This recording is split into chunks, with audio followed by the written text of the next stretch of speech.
Allô.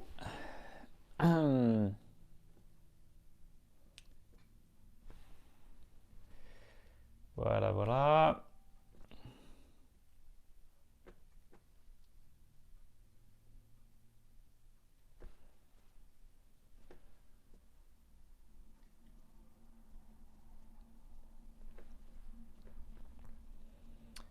Est-ce qu'il y a du monde?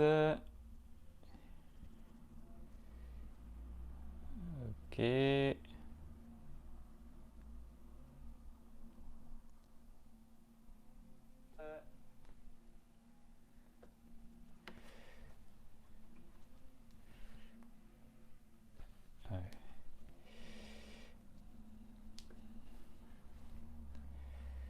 Voilà, voilà, voilà. J'arrive. Voilà. Voilà, vous êtes 5 connectés. Bonjour à tout le monde. Est-ce que vous m'entendez? Est-ce que l'image est OK?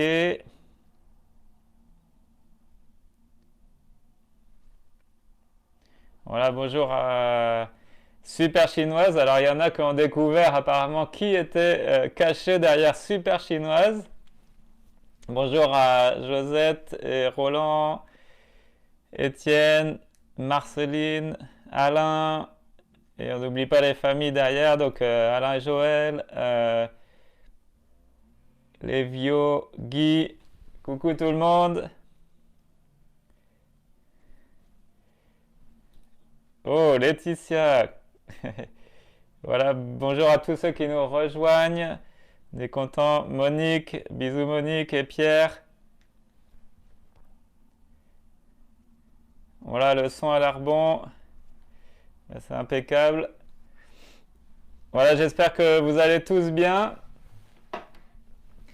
Alors, on va passer un bon moment dans la présence de Dieu. Voilà, bonjour à ceux qui nous rejoignent. La famille Léger.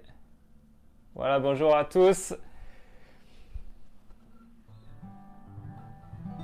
Voilà, on va prendre un premier chant. Voilà, avant de chanter, avant de prendre ce premier chant avec vous.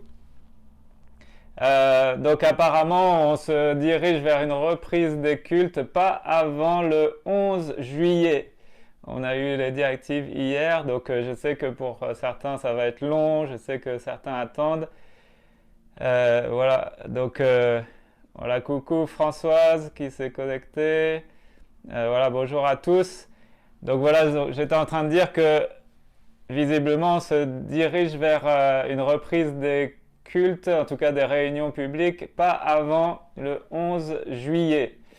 Voilà, donc j'attends confirmation. Évidemment, nous, on va se voir avec les différents conseils d'administration dans les églises. Mais voilà pour l'instant vers quoi on se dirige. Voilà, donc par contre, on a le droit de se visiter les uns les autres, évidemment, tout en veillant aux gestes barrières. Donc, on a cette liberté-là et on veut prendre soin les uns des autres en attendant de pouvoir se revoir de manière habituelle à l'église. Voilà, je voudrais prendre avec vous un chant avant de partager ensemble la parole. Ce chant qui dit « Tu transformas l'eau en vin, toucha les yeux de ta main, nul n'est comme toi. » Et oui, Dieu admirable, inébranlable, ton nom surpasse toute puissance. Alléluia.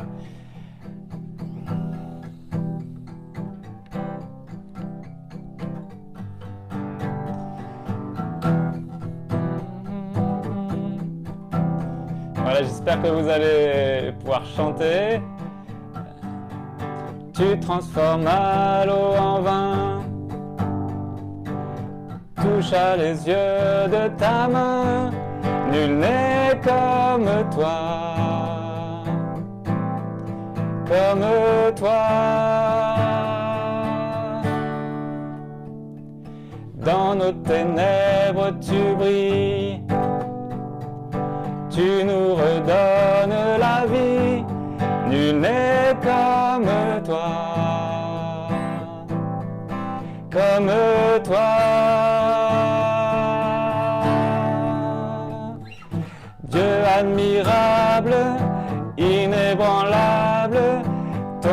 surpasse toute puissance, Dieu de miracles, incomparable, oh Dieu, oh Dieu.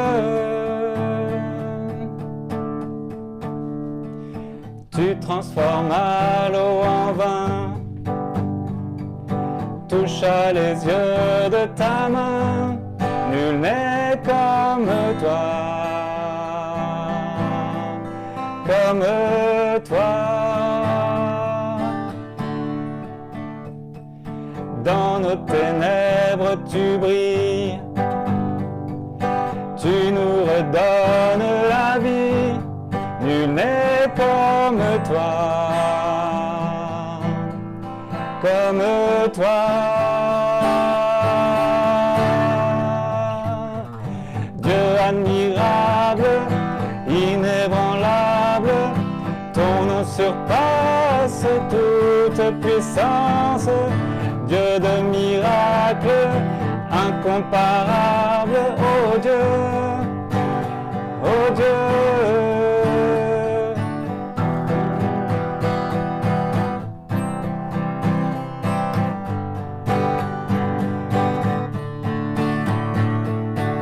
Si notre Dieu est pour nous, qui pourra nous arrêter?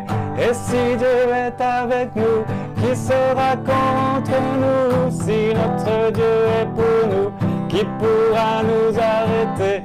Et si Dieu est avec nous, qui sera contre nous?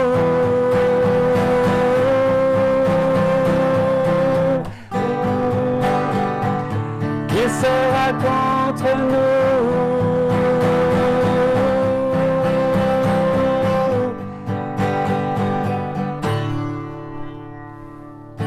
Dieu de miracles, inébranlable, ton nom surpasse toute puissance, Dieu de miracles, incomparable, oh Dieu, oh Dieu.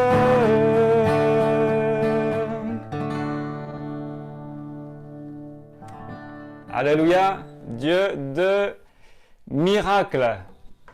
Voilà, on va ouvrir la parole de Dieu ensemble et on va réfléchir encore ce matin au miraculeux de Dieu. Beaucoup de choses à découvrir dans ce domaine-là, beaucoup de choses à saisir dans ce domaine-là. Voilà, bonjour à tous ceux qui nous rejoignent. Voilà, dites-moi si c'est OK, dites-moi comment vous allez dans les commentaires. J'espère que vous allez tous bien. Voilà, vous savez qu'il y a quelques sujets de prière à partager. On les a déjà partagés sur le groupe WhatsApp, donc je ne vais pas les redire ici, mais on pense les uns aux autres dans la prière. Voilà, bonjour aux Réunionnais qui nous écoutent. Bonjour à Bruno, à toute la famille. Voilà, je suis sûr que vous avez froid chez vous, alors que nous, il fait très chaud, très beau. Voilà, c'est...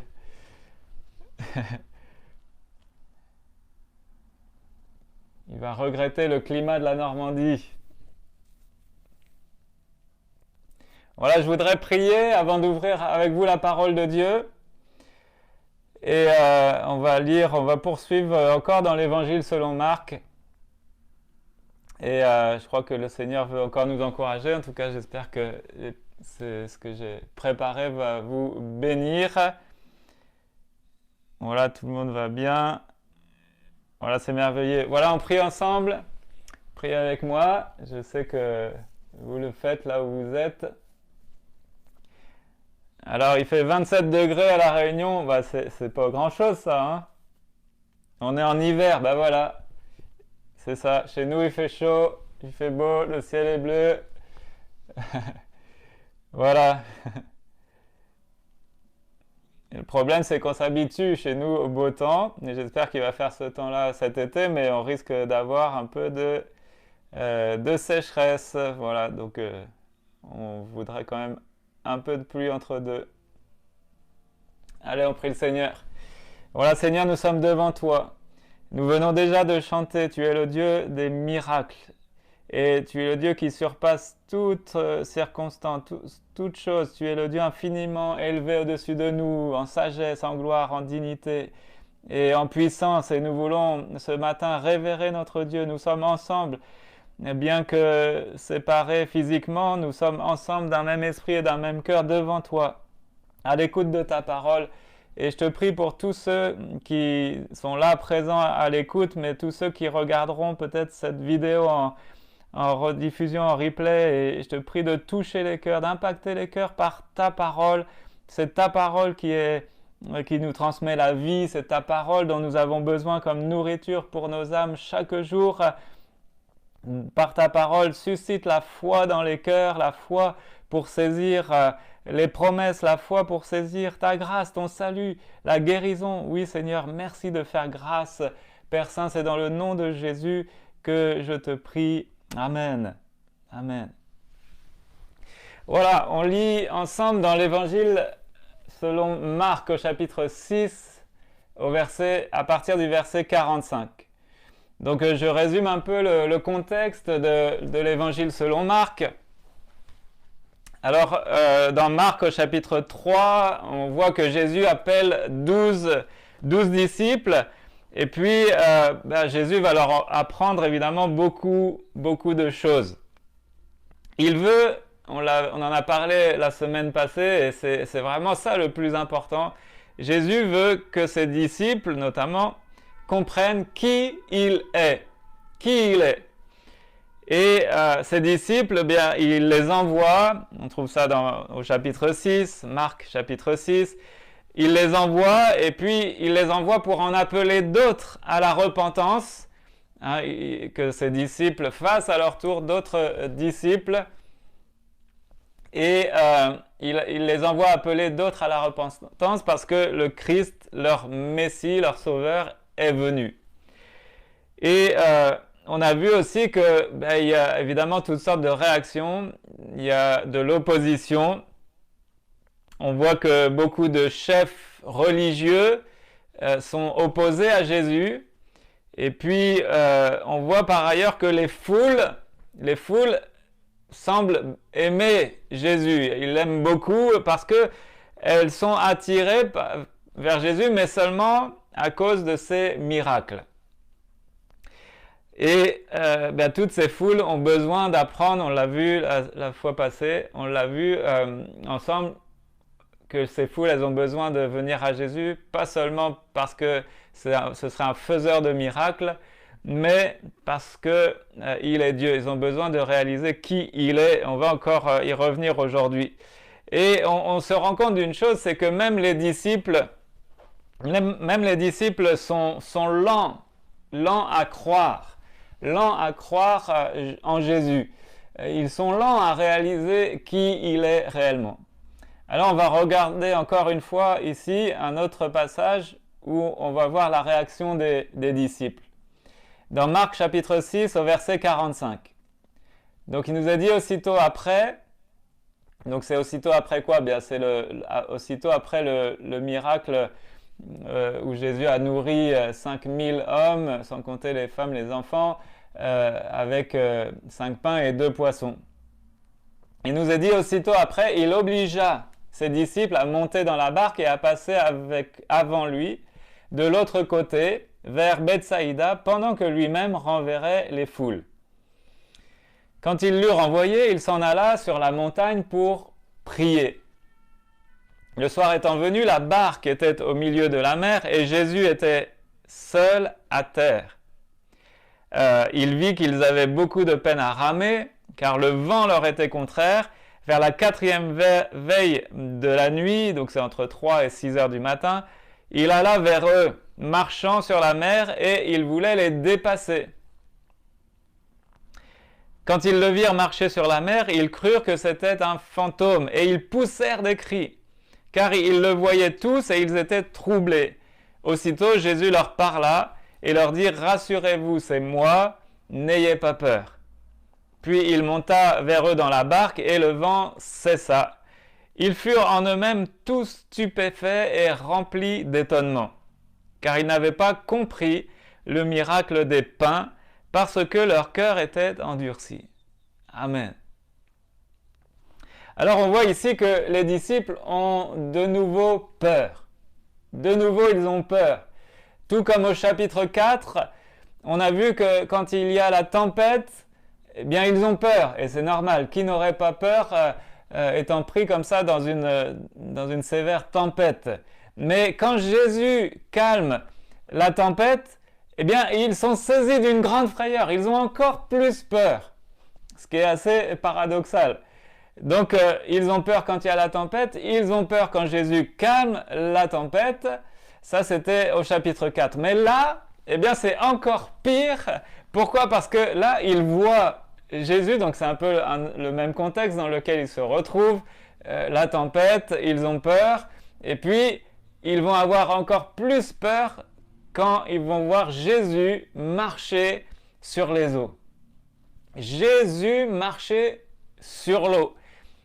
Ils ne comprennent pas à ce moment-là, ils ne comprennent toujours pas qui est Jésus. Et on peut se demander pourquoi. Eh bien, on l'a lu au verset 52. Ce verset nous en donne la raison. Pourquoi est-ce qu'ils ne comprennent toujours pas qui est Jésus? Il nous est dit car ils n'avaient pas compris le miracle des pains parce que leur cœur était endurci. Parce que leur cœur était endurci. Leur cœur était devenu dur. Et donc, il y a la Bible du Semeur qui traduit de cette manière, leur intelligence était aveuglée, c'est-à-dire qu'ils ne pouvaient pas comprendre. Leur intelligence était comme aveuglée, leur cœur était comme trop dur, ils n'arrivaient pas à comprendre, à saisir encore pleinement qui est ce Jésus-là, qui est pourtant celui qu'ils suivent depuis un certain temps et qu'ils voient accomplir tant de choses et de choses extraordinaires. Alors la leçon ici, pour ce passage, on va le voir ensemble, c'est qu'on peut savoir beaucoup de choses sur Jésus, mais notre cœur peut rester endurci. Notre cœur peut rester endurci. Et chacun d'entre nous a besoin vraiment de se confier pleinement, entièrement, sans limite, j'allais dire, se confier pleinement en Jésus. Alors, c'est difficile de reconnaître, vous pourrez me dire pour vous-même, hein, c'est difficile de reconnaître que nous avons des cœurs endurcis. C'est difficile de reconnaître ça. Pourquoi? Parce que comme les disciples, nous pensons aimer Jésus, nous aimons aller à l'église, mais le problème en fait, c'est que si on ne se confie pas entièrement en Jésus comme notre Sauveur et comme notre Seigneur, eh bien nos cœurs peuvent s'endurcir. On va réfléchir à ça. En fait, ça signifie quoi? Être endurci, avoir le cœur endurci, et ça peut nous arriver à tous. Parfois, c'est dans certains domaines. Ça peut être dans un seul domaine où on a le cœur encore endurci. Ça signifie quoi? Ça signifie que nous n'acceptons pas de changer lorsque Dieu nous parle dans sa parole. D'accord? C'est ça, avoir le cœur trop dur. Et là, non seulement les disciples, on va le voir, ils n'ont pas encore compris, réalisé qui est Jésus, mais ils n'ont pas encore saisi tout ce que cela va impliquer pour eux, tout ce que cela demande comme changement en eux et pour eux. Et ça, notamment, on le voit chez les religieux qui refusent absolument de croire qui est Jésus, parce qu'ils savent très bien, ils savent pertinemment qu'est-ce qu'ils vont devoir changer dans leur vie s'ils reconnaissent cet homme-là comme étant le Messie. Ils savent très bien que toute leur conception religieuse, leurs habitudes légalistes, tout ça tombe par terre, s'effondre comme un château de cartes s'ils reconnaissent Jésus comme étant le Seigneur. Donc c'est ça le cœur endurci. Et on est tous concernés, on peut tous avoir à un moment donné ou à un autre le cœur endurci, ou alors peut-être dans un domaine, ou alors on peut se laisser Et c'est là qu'on doit veiller. On peut devenir endurci. Alors que normalement, ça devrait être le contraire. On devrait progresser et avoir le cœur de plus en plus tendre, entre guillemets, de plus en plus rempli d'amour, de plus en plus soumis au Seigneur, obéissant, de plus en plus conforme à son caractère, à sa volonté, etc., à sa parole. Mais ça peut arriver que il se produisent des choses et on s'endurcit, on s'endurcit. Ça me fait penser à quelque chose, à une anecdote. Donc, quand on n'accepte pas de changer lorsque Dieu nous parle, ça me fait penser à notre frère qui aujourd'hui est décédé auprès du Seigneur. C'est le pasteur Jean-Claude Cal. Et à l'occasion, quand on l'avait côtoyé, je me souviens très bien de cette anecdote quand il nous avait dit que quand il était un peu plus jeune, il aimait beaucoup le foot. Et puis, il savait, enfin un jour, le Seigneur il était appelé à le servir et le Seigneur lui avait dit qu'il fallait qu'il arrête le foot, qu'il passait trop de temps, le foot ça prenait trop de place et dans son cœur et dans ses pensées et dans son emploi du temps. Et Dieu lui avait dit qu'il fallait qu'il arrête ça. Le péché, c'est pas de faire du foot, mais le péché, c'est d'avoir le foot comme une idole dans sa vie. Et le foot prenait trop de place dans sa vie. Et il nous dit ça. Il savait qu'il devait arrêter, mais il a choisi, il n'a pas voulu obéir, il n'a pas voulu arrêter le foot. Et donc il a continué les matchs, il a continué les entraînements, etc. Et puis un jour, qu'est-ce qui s'est passé? Eh bien, il s'est fait faucher je ne sais plus quelle partie de la jambe, enfin bref, il avait la jambe en 1000 morceaux, je ne sais plus si c'était le tibia ou le genou ou quelle autre partie, mais en tout cas, il s'est retrouvé la jambe en vrac et plusieurs semaines d'hôpital. Et là, il a dit cette phrase elle est gravée, je l'ai vraiment retenue, ça m'a vraiment interpellé. Il nous a dit: j'ai appris couché ce que j'aurais dû apprendre debout. J'ai appris couché ce que j'aurais dû apprendre debout. Et voilà, c'est ça le problème quand on a le cœur endurci. Eh bien, c'est que Dieu, il va être obligé, et il fait ça par amour, il va être obligé de nous humilier. Il va être obligé de nous... ce cœur endurci, il va le modeler, il va le ramollir un peu, et pour ça, il va rabaisser notre orgueil, quel que soit le domaine, il va se servir des temps et des circonstances pour faire son œuvre en nous. Et donc la Bible nous dit que ce n'est pas volontiers qu'il humilie le cœur des hommes. Donc c'est pas volontairement, c'est comme des parents qui doivent discipliner leurs enfants et parfois les punir, les corriger. C'est pas de gaieté de cœur, mais on est obligé de le faire pour leur bien. Et Dieu sait ce qu'il fait avec nous et tout ça. Voilà, le but poursuivi, c'est ce cœur qui parfois est trop dur. Alors revenons à nos disciples qui sont ici dans leur barque et qui sont face à cette tempête.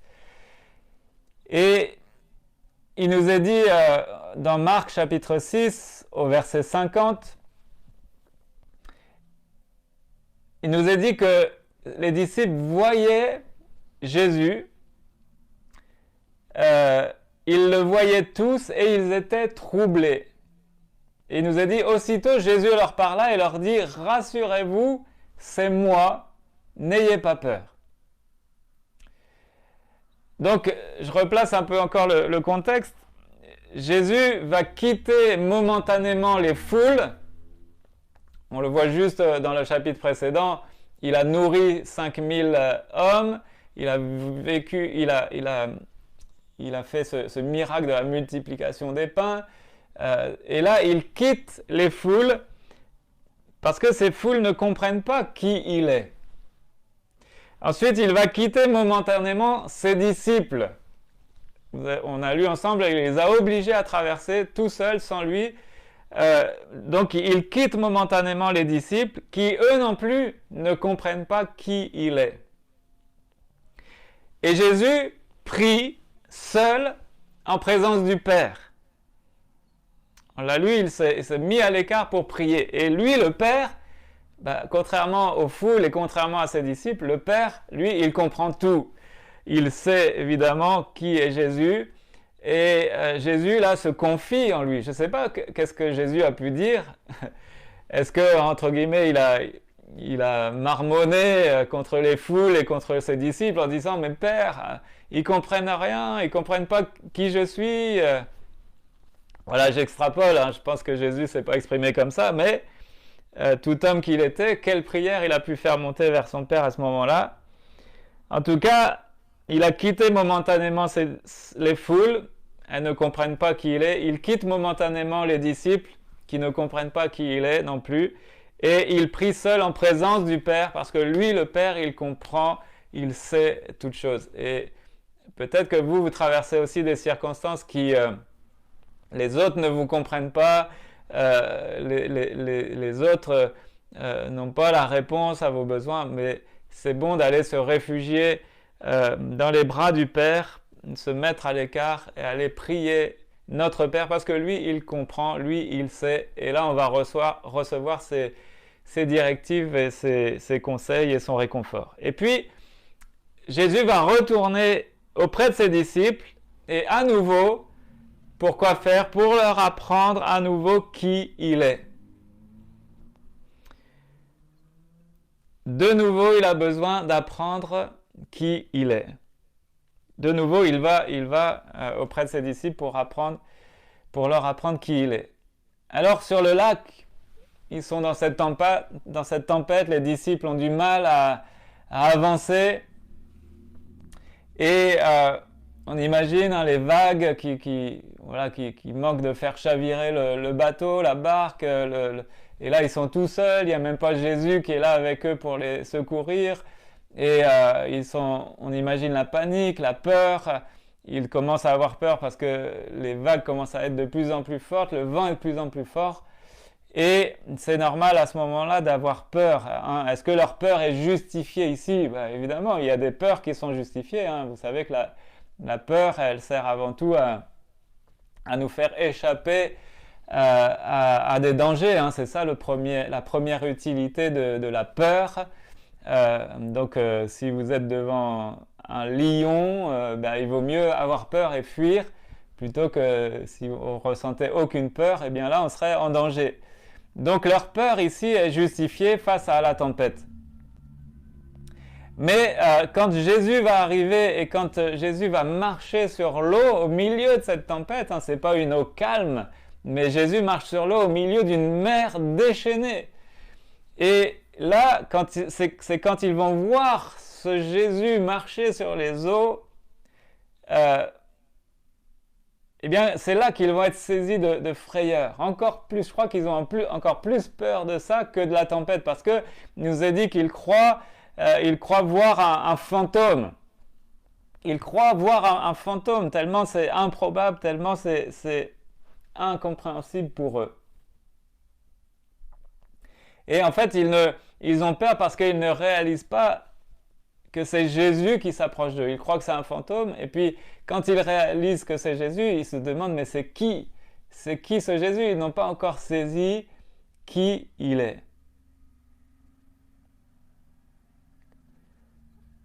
Voilà, il y a quelques coupures, c'est normal. C'est mon réseau, ça fait ça tous les dimanches. Voilà, donc... je ne sais pas quelles sont vous les choses qui vous font peur. Mais quand Jésus est avec nous, nous n'avons pas à avoir peur. Alors je ne sais pas dans quelles circonstances ça vous arrive d'avoir peur. Et quand tu as peur, est-ce que tu penses à Jésus? Ou est-ce que tu oublies que Jésus il est là avec toi? Est-ce que tu oublies de penser que Jésus est avec toi? C'est bon peut-être de se remémorer ce verset de Ésaïe 43, versets 1 à 3, où il est dit « Ainsi parle l'Éternel », donc Ésaïe 43, versets 1 à 3.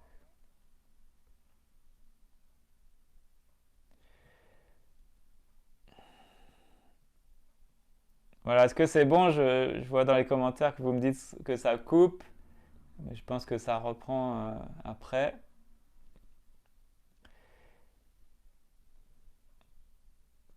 Voilà, on lit ensemble dans Ésaïe 43, versets 1 à 3.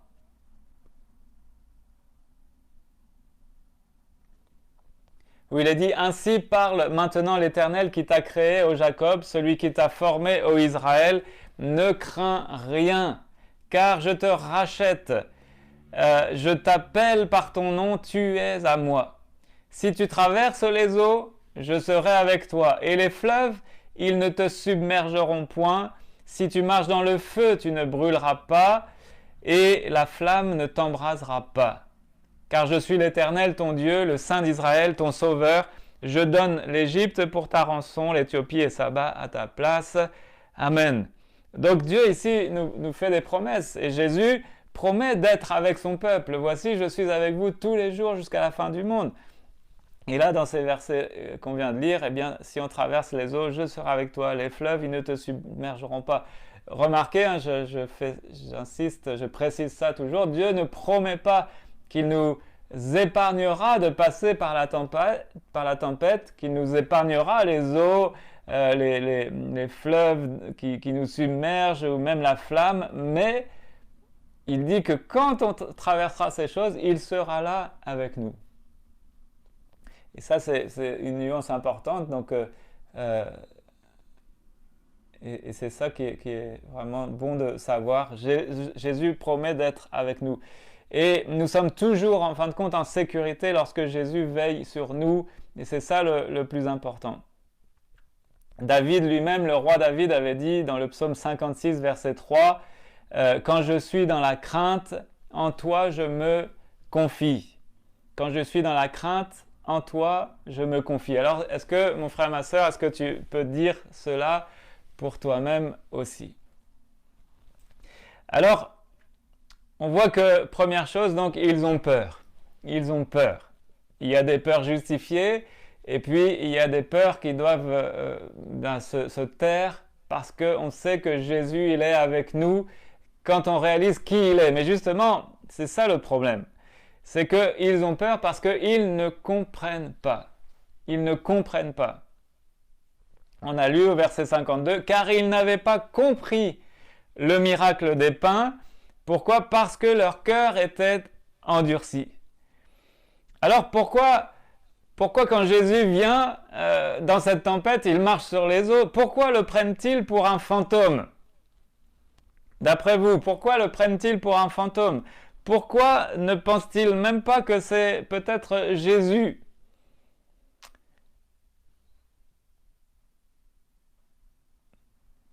Pourquoi prennent-ils Jésus pour un fantôme? En fait, donc ils ne comprennent pas.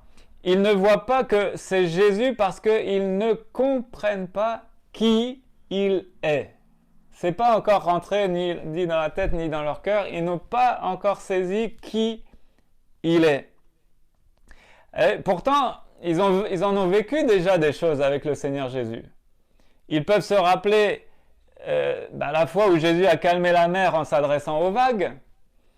Ils savent aussi que Jésus peut nourrir, et il vient de le faire. Ils viennent de quitter Jésus, qui vient de faire ça, nourrir 5000 personnes avec 5 pains et 2 poissons. Mais malgré ça, et sans compter les guérisons, les miracles qu'ils l'ont déjà vu opérer, ils ne comprennent pas qui il est vraiment. En fait, ils sont loin de le penser capable de marcher sur l'eau. Et en fait, qu'est-ce qui se passe? Pourquoi est-ce qu'ils ne comprennent pas? Et attention, il n'y a aucun jugement parce que nous, on aurait fait exactement pareil. En fait, nous ne voyons pas, nous n'arrivons pas à voir ce que nous pensons être impossible. Je vais répéter ça et je vais détailler ça. Nous ne voyons pas ce que nous pensons être impossible. Et là, je vois dans les commentaires, c'est l'incrédulité, mais c'est même pas de l'incrédulité. C'est qu'ils ne pensent même pas que c'est possible. C'est-à-dire que c'est en dehors de leur conception. D'accord? Et ça, en psychologie, on appelle ça un biais de connaissance ou un biais de normalité.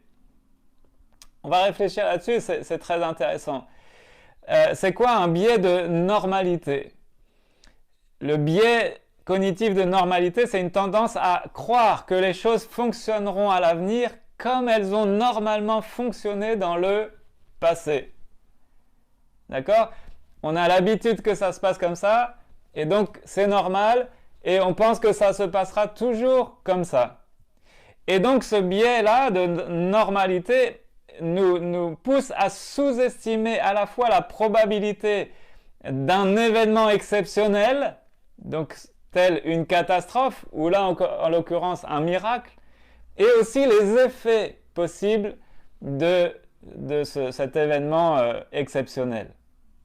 Et donc ce biais de normalité, c'est très courant, c'est très courant notamment lorsqu'il y a une catastrophe. Et là, avec la pandémie, on a assisté à un magnifique biais de normalité générale. C'est-à-dire que personne, ni les autorités sanitaires, ni les autorités politiques et la population non plus, personne ne pensait que ça pouvait se passer.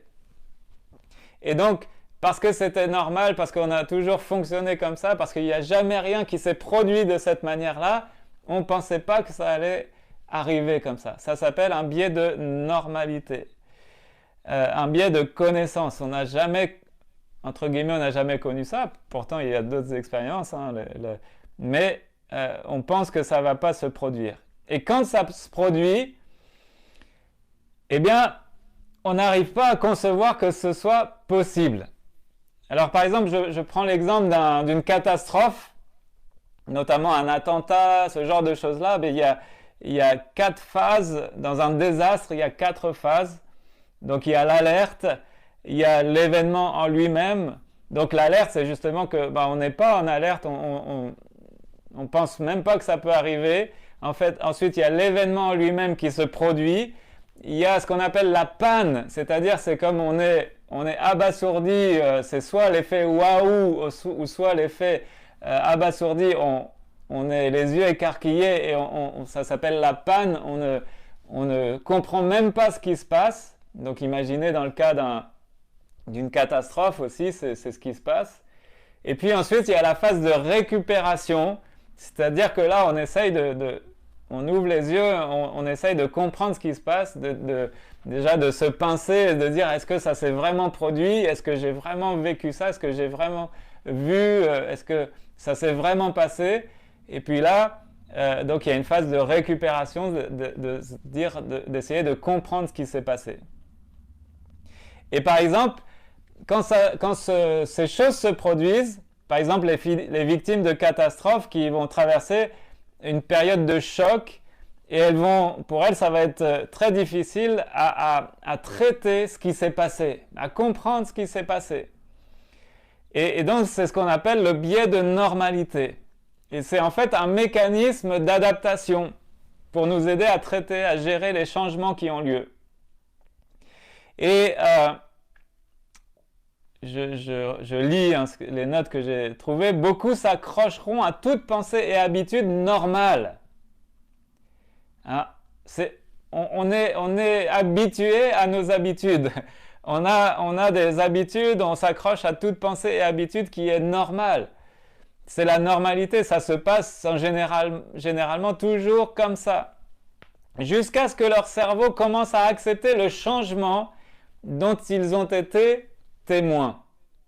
Vous comprenez? Et là, il y a 2 réactions quand il se produit ce genre de choses-là. Donc, et je vais prendre deux situations. C'est soit une catastrophe ou soit un miracle.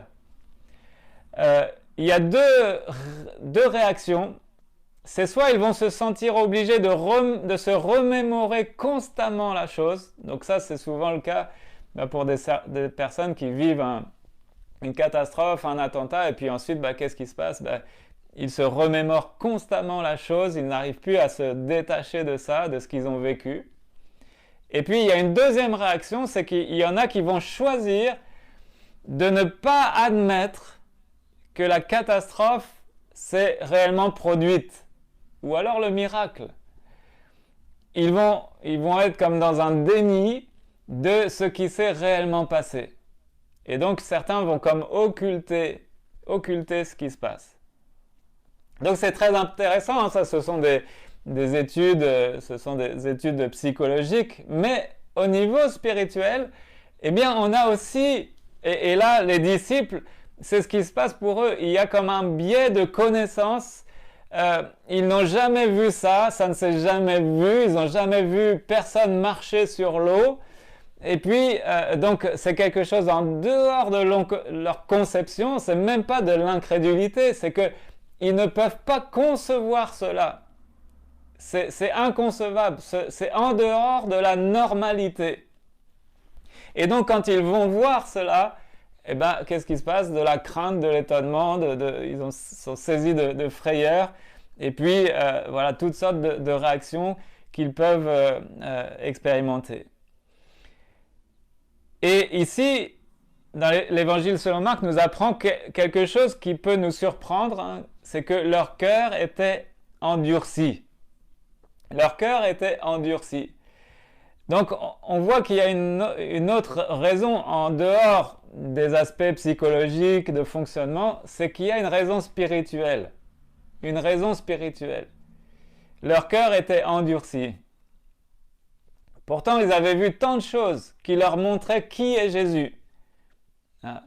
Jésus qui calme la tempête, Jésus qui multiplie les pains pour 5000 personnes.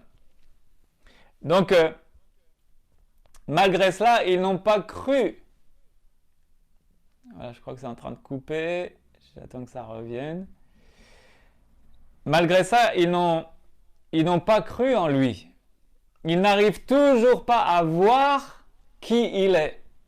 Pourquoi? Parce que leurs cœurs sont trop durs. En fait, vous savez, on a beau voir Jésus faire des miracles devant nos yeux, pour qu'on comprenne réellement qui il est, il faut que Dieu nous révèle les choses. Il faut qu'il y ait, comme la Bible emploie ces expressions, le voile d'incrédulité qui tombe de nos yeux. Il faut qu'il y ait la carapace, le cœur endurci, la coquille qui soit fissurée, si je peux dire. Il faut qu'il y ait une révélation de Dieu. Pour comprendre qui est Jésus, il faut qu'il y ait une révélation de Dieu. Mais elle ne dépend pas que de Dieu. Il faut aussi que nous, on ait le cœur suffisamment humble pour reconnaître que les choses ne sont pas forcément selon nos conceptions. Il faut reconnaître aussi notre petitesse, notre faiblesse, notre manque de connaissance, notre besoin de Dieu, notre dépendance de notre Dieu qui tient notre vie entre ses mains, qui nous donne le souffle de vie, qui nous permet d'aller, de marcher, de voir, d'entendre, de toucher. C'est lui qui nous donne tout ça. Donc, il faut une certaine humilité pour reconnaître d'abord tout ça. Et ensuite, son état de péché, toutes les choses qu'on a pu faire qui ont déplu à Dieu. Donc, il faut qu'il y ait ça, l'humilité d'abord. Et c'est cette clé-là qui va permettre à Dieu de nous révéler les choses. Sinon, eh bien, on va tomber dans ces biais de normalité, on va dire, ou alors ce sont des biais aussi spirituels. C'est-à-dire qu'on va refuser, c'est ce que les religieux juifs faisaient. Non, ça s'est toujours passé comme ça. Non, nos ancêtres ont toujours fait comme ça. Et nous, on fait encore comme ça depuis des générations, des années, des décennies. Donc, on ne va pas changer, même si l'évidence est là. Même si Jésus fait des miracles devant eux, même si Jésus guérit des lépreux, redonne la vue à des aveugles et même ressuscite les morts, non, il y a un biais de connaissance. Non, on va se conformer à tout ce qu'on a toujours connu. Et on ne veut pas changer, on ne veut pas admettre qu'on ne connaît pas tout, on ne veut surtout pas changer et on refuse la grâce de Dieu, on refuse d'admettre qui il est. C'est ça? Le cœur trop endurci, d'accord? Alors, pour terminer, il faut qu'on réalise que nous pouvons ressembler à ses disciples. Nous pouvons savoir beaucoup de choses sur Jésus, Mais est-ce que nous nous confions en lui pour autant?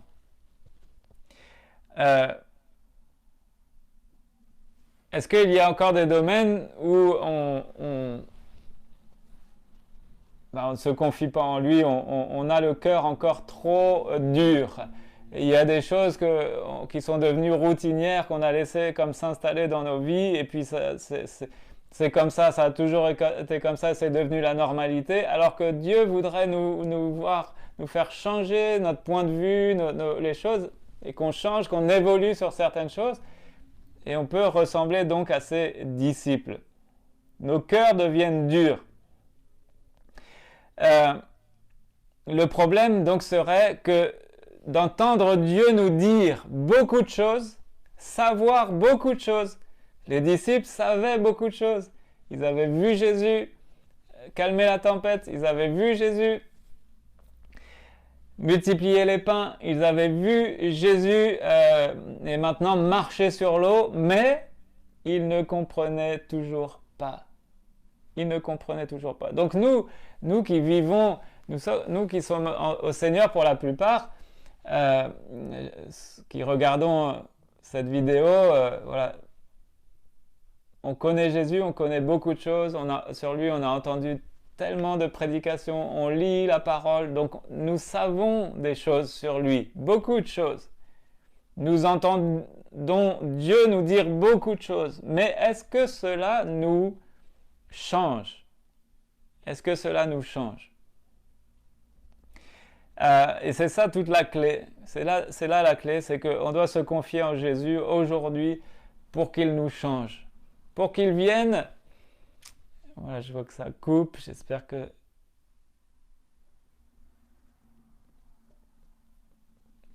Voilà, j'espère que ça revient. Est-ce que. Voilà, est-ce que nous laissons Dieu nous changer? On a besoin de réaliser qu'on ne sait pas tout sur Dieu. On ne sait pas tout à propos de lui. On ne comprend pas tout. Toute la situation qui se passe aujourd'hui, les églises qui sont arrêtées, on est empêché de se réunir, toutes les conséquences que ça a dans notre monde au niveau sanitaire, mais ensuite on sait qu'au niveau économique, tout ça, on ne sait pas tout, on ne comprend pas tout. Et là, qu'est-ce qu'on a besoin? Surtout, on a besoin de pas tomber dans ces biais de normalité. Les choses aujourd'hui qui se passent, elles sont anormales et elles vont continuer d'être anormales. Mais qu'est-ce qu'on va faire? Est-ce qu'on va refuser? Est-ce qu'on va refuser de changer, de s'adapter, d'essayer de comprendre? Est-ce qu'on va tomber dans ces biais-là, ou est-ce qu'on va dire, voilà, Seigneur, révèle-toi à moi, je ne sais pas tout, je ne comprends pas tout, et si tu ne viens pas te révéler, si tu ne viens pas m'éclairer, si tu ne viens pas voilà, me montrer les choses, bien je ne peux pas avancer, je ne sais pas comment réagir, je ne sais pas quoi en penser, etc., etc. Donc Seigneur, viens te révéler. Et avant de comprendre les choses de notre monde, Seigneur, montre-moi qui tu es. Je veux encore progresser dans la connaissance de mon Dieu, réaliser qui tu es vraiment. Et veiller sur mon cœur, la Bible nous le dit, plus que toute autre chose. Hein, Seigneur, je ne veux pas avoir le cœur trop endurci. On l'a chanté tout à l'heure, c'est pour ça que j'ai choisi ce chant, le Dieu de miracles, incomparable, un Dieu au-dessus de tout, au-dessus de tout. Sa sagesse, elle est infiniment élevée. Sa connaissance, elle est infiniment élevée. Il a un savoir, une connaissance, un pouvoir qui nous dépasse. Et nous sommes tellement limités dans nos schémas, nos conceptions, nos pensées, nos habitudes et tout ça. C'est pas mauvais en soi. On a besoin d'avoir nos repères. Nous sommes limités, mais il faut qu'on admette nos limites et qu'on admette que Dieu veut parfois nous sortir de nos limites et nous amener plus loin, nous ouvrir l'intelligence pour qu'on comprenne qui il est et ce qu'il veut et ce qu'il attend de nous dans ce monde. Je voudrais terminer en lisant avec vous Hébreux chapitre 3, versets 12 à 15. Hébreux chapitre 3, versets 12 à 15. Prenez garde, frères et sœurs, je rajoute les sœurs, frères, que quelqu'un de vous n'ait un cœur mauvais et incrédule, au point de se détourner du Dieu vivant. Mais exhortez-vous les uns les autres chaque jour, aussi longtemps qu'on peut dire aujourd'hui, afin qu'aucun de vous ne s'endurcisse par la séduction du péché.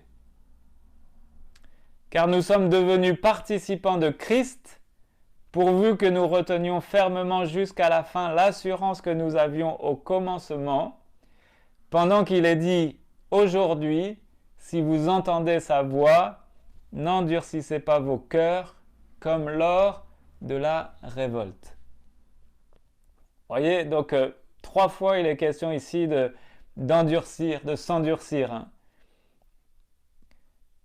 Prenez garde qu'il n'y ait personne au milieu de vous qui n'ait un cœur mauvais et incrédule au point de se détourner. Donc se détourner de Dieu. Exhortez-vous, aussi longtemps qu'on peut dire aujourd'hui, qu'aucun de vous ne s'endurcisse. Qu'aucun de vous ne s'endurcisse. Et puis, à la fin, n'endurcissez pas vos cœurs. Voilà donc ce que je voulais partager avec vous. Donc demandons à Dieu de nous éclairer, de continuer de travailler en nous, ce cœur-là. Et puis, on a tellement besoin que Dieu nous ouvre les œillères, nos conceptions. Notre intelligence, c'est la compréhension des choses de Dieu, une intelligence spirituelle, quand on lit sa parole, qui vienne se révéler à nous, qu'on puisse le comprendre. Alors on ne comprendra jamais réellement Dieu dans son ensemble, en tout cas ici-bas, tant qu'on sera tellement limité, mais on a besoin de lui, quoi. On a besoin vraiment de lui qui nous donne sa sagesse, la sagesse d'en haut, la compréhension des choses, mieux le connaître, mieux se connaître, mieux connaître aussi les besoins de notre prochain et combien on a besoin de progresser dans ce domaine-là pour être à même justement de répondre aux défis qui sont autour de nous. Donc je voudrais qu'on termine par la prière. Demandons à Dieu qu'il nous aide à comprendre, qu'on ne soit pas comme les disciples qui ne comprenaient pas. Pourquoi? Parce qu'ils avaient le cœur trop dur. Et Seigneur, quand tu viens me parler, bien que je sois obéissant, que je sois soumis, que je sois modelable, malléable, que je puisse accepter de changer. S'il y a des conceptions qui sont erronées, s'il y a des habitudes sur lesquelles je m'appuie et dont tu voudrais peut-être me faire sortir, eh bien Seigneur, viens me changer, viens me transformer encore. Et on a soif de voir du miraculeux, on a soif de voir des choses extraordinaires, grandioses. Oui, on aimerait bien voir des foules être nourries en multipliant des pains et des poissons. On aimerait bien voir Jésus marcher sur les eaux, on voudrait tout ça.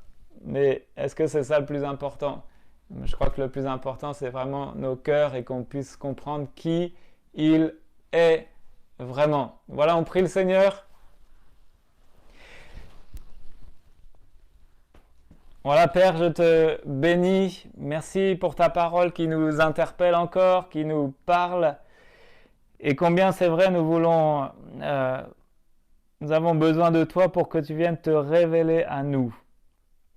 Seigneur, nous voulons retenir les leçons de ce qu'ont vécu aussi tes disciples et réaliser qu'il peut arriver que nous ayons le cœur trop dur, trop endurci, et que ça nous empêche de comprendre, ça nous empêche de te connaître, ça nous empêche de réaliser pleinement qui tu es. Alors aide-nous à ne pas tomber dans ces pièges-là, dans ces biais-là, de nos fonctionnements, de nos habitudes, et de croire que parce que ça s'est toujours fait comme ça, que les choses à l'avenir ne peuvent pas changer, évoluer. C'est vrai que notre monde est bouleversé et on a besoin vraiment de toi, Seigneur, pour savoir comment vivre, agir, comment penser, et toujours en nous conformant à ta volonté, aux principes de ta parole. Alors viens te révéler à nous et viens nous changer, Viens modeler notre cœur, que nos cœurs soient malléables, que nos cœurs ne soient pas des cœurs de pierre, mais je crois que tu as changé nos cœurs de pierre en cœurs de chair pour que nous devenions sensibles, que nous puissions, que nous puissions réaliser qui tu es. Merci de te révéler à moi, à ceux de mon entourage, à mes frères et sœurs de ton Église. Seigneur, nous voulons les uns les autres progresser, grandir dans la connaissance de notre Dieu, dans la connaissance de notre merveilleux Sauveur. Jésus que tu as envoyé pour nous sauver, non seulement nous, mais aussi ce monde pécheur. Alors, Seigneur, oui, nous te prions de faire encore ton œuvre. Seigneur, je te prie pour aussi ceux qui nous entourent. Tu les connais, nos familles, nos bien-aimés, et bien que eux aussi puissent avoir cette révélation de qui tu es vraiment, Seigneur. Enlève toutes les duretés du cœur, toutes les choses qui peuvent empêcher qu'ils te connaissent et qu'ils comprennent les choses de Dieu. Fais-leur grâce comme tu nous as fait grâce. On a encore bien des choses à apprendre aussi, mais fais-leur grâce. Et Seigneur, je te prie, tu vois, parfois, nous, on a l'impression que certains ont le cœur vraiment endurci et qu'ils te rejettent. Eh bien, Seigneur, fais-leur grâce comme tu nous as fait grâce. Peut-être certains écouteront ce message. Je te prie de les interpeller. Je te prie de toucher leur cœur à salut. Je te prie de te révéler à eux, Seigneur. Oh Seigneur, merci parce que de la même manière que tu as pris soin de tes disciples, tu as été patient avec eux pour qu'ils te connaissent, eh bien tu es patient aussi avec nous pour qu'on progresse, pour qu'on avance ensemble. Merci de bénir mes frères et sœurs. Bénis-nous dans le reste de cette journée. Bénis-nous dans la suite des semaines, des mois qui viennent, Seigneur. Tu connais l'avenir qui est bien incertain, mais nos vies sont entre tes mains. Alors remplis nos cœurs de ta paix, de ta foi, de ton assurance. Au nom de Jésus-Christ. Amen. Amen. Voilà, vous êtes toujours là. Il est bientôt midi. On va terminer ces moments. Moi, je vais vous dire à bientôt. Voilà, j'espère que ce partage aura de la valeur pour vous, que vous allez prendre ces choses avec beaucoup de valeur pour vous. Voilà, que le Seigneur vous bénisse. Je vous dis à très vite, à très bientôt. Voilà, on patiente encore avant de pouvoir nous réunir librement, en tout cas dans les réunions publiques de l'Église. Maintenant, on a le droit aussi d'aller se visiter les uns les autres. Donc, soyez quand même vigilants par rapport aux gestes barrières. Mettez les masques si c'est possible. Mais en tout cas, on peut aller se voir, s'encourager les uns les autres. Et puis, on continue à prier les uns pour les autres, notamment pour les quelques-uns au milieu de nous qui sont souffrants ou en convalescence. Voilà, merci aussi pour vos prières. Je vous embrasse tous. Je vous dis à très bientôt. Alors, bisous à tous, bisous à ceux qui nous ont regardés de l'île de la Réunion, ceux qui sont proches, ceux qui sont loin, les Bolbecquais, les Fécampois, peut-être les Havrais, et puis tous les autres. Voilà, que le Seigneur vous bénisse. À très vite. Ciao, bye.